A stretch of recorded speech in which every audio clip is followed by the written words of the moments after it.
don't want to keep you too long between now and lunch. So my name is Alex Ropelewski. I'm the contact PI on the Brain Image Library project at the Pittsburgh Supercomputing Center. We're actually a joint project between the university, between Carnegie Mellon and the University of Pittsburgh. The Brain Image Library project specifically is a combination of the Pittsburgh Supercomputing Center and the Center for Biological Imaging at the University of Pittsburgh. So what I'm going to talk to you about today is a little bit about our experience sharing data through our archive. We are Brain Initiative funded. The way the Brain Initiative has chosen to create data archives is each archive itself is modality specific. While I'm talking and giving an introduction to the project, I also will reflect on how we use OME standards in the Brain Image Library project. And then I'm going to conclude with a few slides on another project that I'm also involved in. It's a project focused on human data and collecting a variety of different modalities for human data.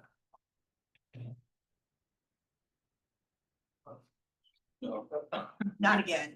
Oh my gosh. Am I doing the right one? No, it's just that it's got stuck. Sorry. So the Brain Image Library mission is really to be a public resource enabling researchers to share, deposit, analyze, mine, basically interact with microscopy data sets of the brain. So we have three main aims. One is to preserve data. We don't have deposit or size limitations. We do provide curation of the data as well and help desk support and all those good things. One thing that we do as part of our archive is we do issue DOIs. We do maintain a membership in DataCite. Tape is also important in our archive as well, and I'll describe that a little bit when I talk about our ecosystem. We do provide access in a variety of different ways, and I'll go over this in a little bit more detail in future slides. We do have an analysis ecosystem where people can interact with the data in place. We also have web resources available to interact with the data, both to view the metadata as well as to visualize the data. And of course, finally, engagement is a really important component for our archive. We do put on workshops, both for data submitters and people who want to use our data. We do some outreach at a variety of important meetings. We do produce a newsletter, and we do coordinate a lot with different consortia that's funded by NIH. So in terms of data, again, we're focused on optical microscopy data. We do accept whole and partial optical microscopy data sets of the brain. Most of our data is volumetric data. The majority of our data comes from NIH projects, although NIH funding is not required to deposit data into our archive. We do support rapid release as well of the data. This is something that's very important to a lot of the consortia, where we make the original raw data available as soon as possible. And 3, 4, or 5 years down the road, sometimes that's when we get the annotation data that's associated with that original data set. A growing area in our archive is also spatial transcriptomics, particularly image-based spatial transcriptomics. So that is part of our mission as well. As I mentioned, we do receive data from investigators, so we're not producing the data, and basically any data that is produced through Brain Initiative funding, that's optical microscopy data, is required to deposit their data in our archive. But in addition to that particular mandate, we also serve other collaborations, other consortia that are not part of the Brain Initiative, but have come to us and want to deposit data in our archive. In terms of data, currently we have about 6 petabytes of public data that's available. That's over 10,000 public data sets. In terms of the BRAIN initiative itself, we currently have over 60% of all data by volume that has been produced through BRAIN initiative. We do have a few flagship papers. One was more recently published that describes our archive in detail. The second, if you're really interested in the architecture, was focused on the architecture of the archive. It's a little bit out of date, but you'll get the general gist by reading that paper. So our analysis ecosystem. One of the things that's critical is we do have to provide storage. Our storage system is a Lustre-based storage system, but we do provide backup on a Spectra tape system. The Spectra tape system, we currently ordered a new one, particularly because it enables us to begin to explore tiered storage solutions. And that's going to be very important in the future as we continue to grow. In terms of computation, we do have our data connected to our high performance computing resource. We also have a specialized AI machine, the Cerebras CS2 system that our data is available on, and we do maintain a small cluster, mostly for data submitters, so that they can explore their data in place before they submit it to the archive. We are all housed at the Pittsburgh Supercomputing Center. Therefore, none of our data is in the cloud, and we don't have to deal with issues such as egress fees. So providing access, we do have a metadata API. Again, because we issue DOIs, we're very DOI focused, so that the way that most people get access to specific data sets is they'll go to a search query and they'll get a landing page for that data set. And for right now, currently about 10% of our data sets can be directly visualized through a link on that landing page itself. We do support NeuroGlancer for 3D data sets, OpenSea Dragon for 2D data sets, and we do have an Apari plugin. I did mention a little bit about engagement and the type of engagement that we do. One thing I did want to point out to this group, if anyone's interested, is we are going to put on a spatial transcriptomics workshop, May 6th through the 12th. The application deadline is May 1st. So if anybody's interested in that, feel free to go to that page and get some more details. So what's our connection to OME? Get into a little bit more detail here. So one of the requirements of our BRAIN initiative funding is that we must incorporate any standard that has been developed by the BRAIN initiative. One of the things early on, when the project's funded early on by the BRAIN initiative, has been a collaborative standard for brain microscopy. So we work with this group, particularly to come up with a metadata schema that both aligned with data sites so that we could issue DOIs on the data sets, but also where possible would align with OME. But also be flexible enough so that we could accommodate some of these newer modalities that we knew were going down the road, the Wild West of spatial transcriptomics, for example. So this slide shows the alignment between the main fields, the main components of the metadata spec that was developed, where they align with data site for DOIs and where they align with OME. If you're more interested in this, the reference is on the bottom of the slide. You can review it at your leisure.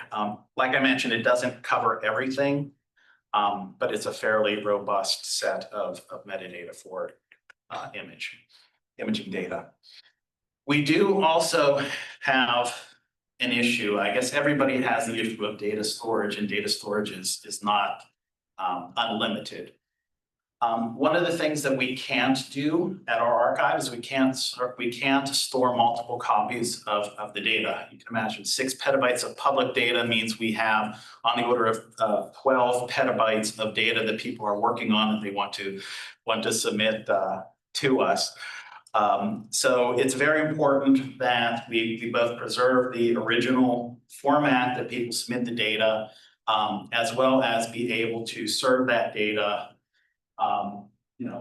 in a variety of formats that people want to interact with the data. And the way that we do this is with an on-demand transformer that we've developed that's called BrainPine. It is capable of both reading in data from our system that people have deposited, as well as serving it out in a variety of different formats, one of which is the OME's format. Some of these tools themselves were developed by Alan Watson's team over at the University of Pittsburgh, and his code with URLs to GitHub repositories are on the slide as well. So that said, I'm going to wrap up the brain image library portion of this talk and then just talk briefly about the HubMap project.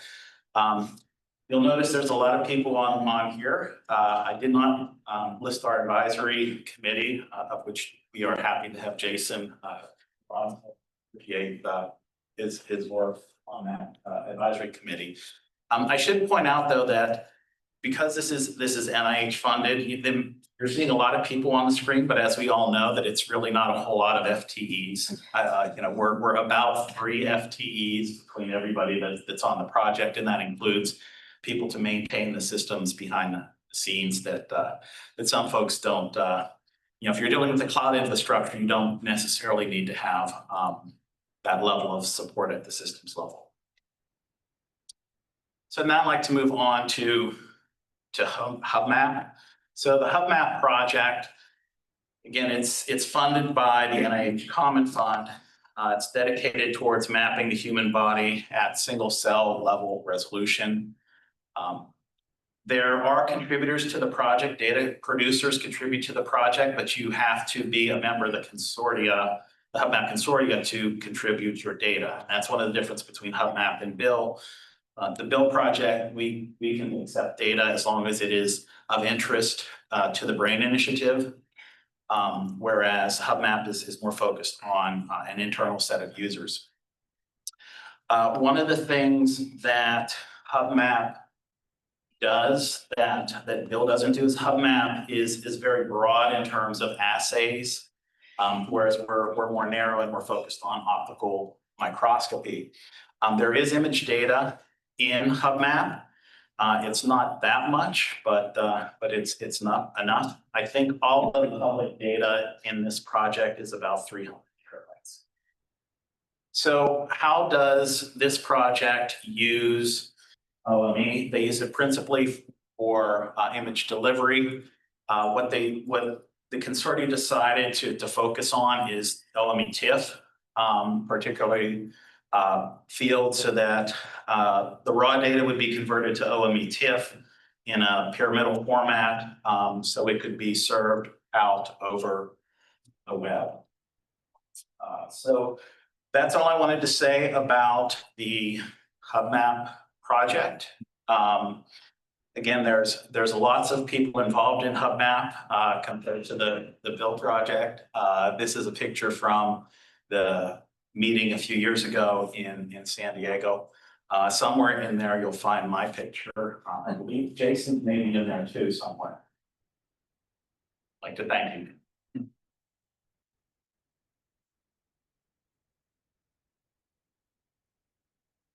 Hey, Alex, questions? So I have a question. So the Omero does directly manage the Lustre, access the data stored on the Lustre storage space. Yeah, we don't use Omero, but yeah, we manage the Lustre system like just normally. I don't know how to describe it, but So how are you like get the data like import into the cluster? So we have an import process. So one part of it is that the users go to a portal, and that portal will create a landing zone directory. In which case the users then transfer their data to that landing zone directory. And we support a number of different ways to move the data. Globus, for example, SCP, any of the standard Unix tools, SCP, SFTP, rsync, and whatnot. One of the things I should point out about the center in general is that we are connected to the Internet 2 network at 100 gigabyte bandwidth. So we do have great connections to the outside world. Also, we have networking people on our staff. So if somebody is having some connection issue or slow transfer speeds, we have people who can work with folks at your site to debug exactly where the issue is. We have worked with some sites to improve their bandwidth, the Allen Institute, for example. There are a number of issues with connecting to them, but we got this all worked out. So we had some issues just have SFTP into the cluster storage, kind of like a speed wise is like not ideal, especially to transfer large data set. So Lustre is an issue, but any large file system you're going to run into similar issues. What our experience has been is that it hasn't been the Lustre system that has, at least for data import, hasn't been an issue. Really, it's been the bandwidth between your particular lab, the contributor's particular lab, and the outside university. That's where we've seen the majority of the bottlenecks. We haven't really seen data arrive quicker than our Lustre system could handle it. I should also mention that we do have dedicated data transfer node, but it also makes that easier. Alex, an invitation to really, if you will, talk about who PSC is. So you've provided all of these incredible capabilities for these projects in the United States, in particular Common Fund projects. So on top of HubNet, there's SendNet, and there's a couple others, I think. Yes. And so I can't keep track of all of We're always interested in collaborating on data or on high performance computing issues in general. So the PSC was founded almost 40 years ago. And we are principally funded through the National Science Foundation to make large scale high performance computing systems available to the research community. And it's been great working there. I've worked there, probably 30 years now. At least for these data projects, having them connected to high performance computing resources has been wonderful and critical to our success in this area. Maybe we get one of those. Rock, paper, scissors. Let Solfeld go. James and Solfeld. Okay, that's a simple one. So you mentioned that you can serve out a couple of I don't know, translated formats like free computes are probably some JPEG files and stuff like this. What's your native format? We don't necessarily have a native format, and this was one of these discussions, particularly early on with some of our collaborators. The majority of our data comes from the BRAIN Initiative. Early on, there were data contributors who would only give us data in JP2K format, for example. We've encouraged everyone to at least give us TIFFs.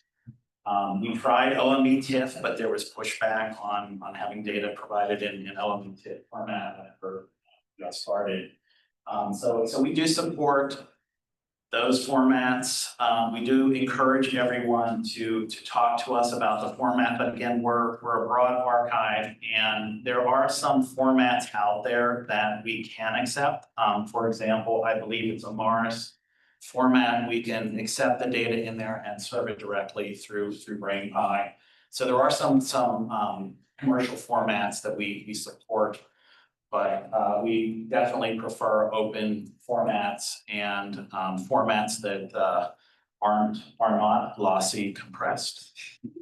So you store whatever you get, and then you have lots of different translators from everything to everything. Yeah, it's so. No canonical. So yeah, I'll clarify that just a little bit. So we do have the sticks, so we do encourage people, and I would say that 90% of them do give us data in a format that we can use, but there are those oddballs out there, but we make it clear to them that that data will never be visualized. And they're really hurting themselves as far as for use of that data to become famous, let's say. So, but ultimately, they do need to deposit their data to us, and it's one of these negotiations, I guess. We are at time. Go find Alex over lunch or. No, it was I can say here. a similar question because I was curious about the 10%, so I think it's been Yeah. answered, so it's perfect, thank you. Before anything else, before you clap again,